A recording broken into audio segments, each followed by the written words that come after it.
Hi friends, Swapna Khushboo चॅनलमध्ये तुम्हा सर्वांचे स्वागत आहे. फ्रेंड्स, आजच्या व्हिडिओमध्ये आज आपण लक्ष्मीनारायण ही कथा जाणून घेणार आहोत. त्याआधी तुम्ही जर चॅनलवर नवीन असाल तर चॅनलला सबस्क्राईब करा. आजची आपली पौराणिक कथा आहे लक्ष्मीनारायण यांची.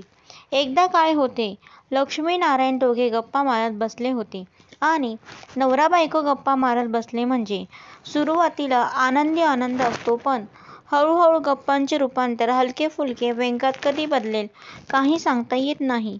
याचेही आपल्यासारख्या सर्वसाधारण नवरा बायकोसारखे भांडण सुरू झाले. विषय होता की भूलोकात सर्वात श्रेष्ठ कोण व कोणाचा मान मोठा यावरून दोघात वाद होतात.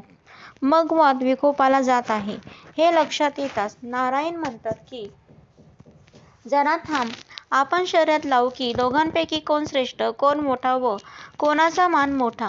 दोघेही मी असे म्हणतात, पण भांडण वाढतच जाते. मग नारायण म्हणतात, मी एका साधूचे रूप धारण करून भूतलावर जातो. नारायण साधूचे रूप घेऊन पृथ्वीवर येतात व नारायण नारायण म्हणत 2-4 घरी जातात.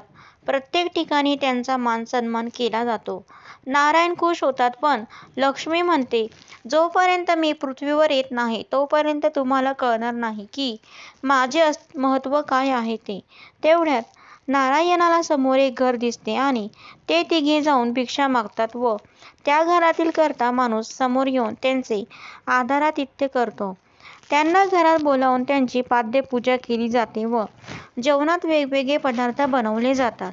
पाट रांगोळी सगळा थाट होतो. जेवण झाल्यावर तो मनुष्य साधूला दक्षिणा देऊन रात्री येथेच मुक्काम करावा असा आग्रह करतो.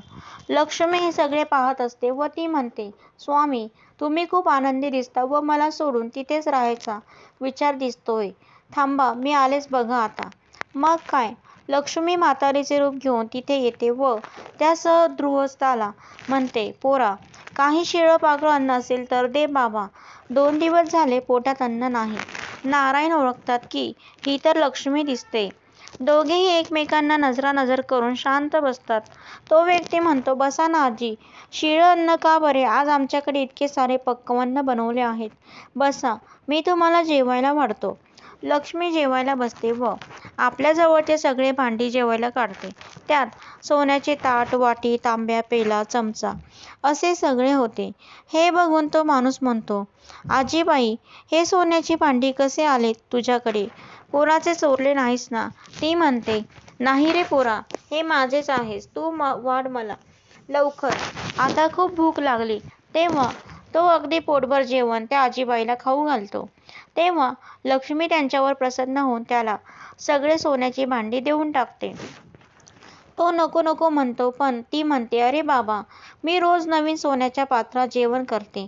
एकदा वापरलेले पात्र मी दुसऱ्यांदा वापरत नाही. तो मनुष्य अवाक होऊन बघू लागतो व हात जोडून समोर उभा राहतो आणि विचारतो की कोण आहात तुम्ही? आता मी तुम्हाला कुठे जाऊ देणार नाही. तुम्ही माझ्याच घरी राहायचे.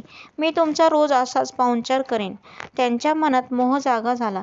रोज ही म्हातारी 3 वेळा जेवण करणार व प्रत्येक वेळी नवीन सोन्याची भांडी बाहेर काढणार व खरगटे ताट माझ्याकडे येणार. तेव्हा ती म्हणते, हो, मी राहील तुझ्याकडे, पण हा साधू कोण आहे त्याला आधी हाकलून दे. तो म्हणतो, राहू दे त्यांना रात्रभर, सकाळी जातील ते.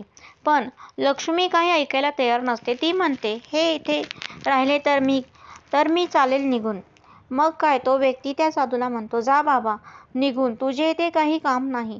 तो म्हणतो, रात्रभर राहू दे, पण तो माणूस काही ऐकत नाही व साधूला म्हणतो, क्षमा असावी साधू महाराज, पण तुम्ही निघून जा.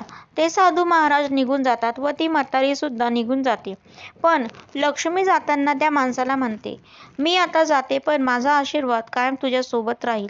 या कथेचे तात्पर्य असे आहे की जिथे आदरातिथ्य होते, मान सन्मान होतो व मोठ्यांचा आदर व लहानांचा सन्मान केला जातो, तेथे स्वच्छता, टापटीप हे सगळे असते, तिथे लक्ष्मी वसते.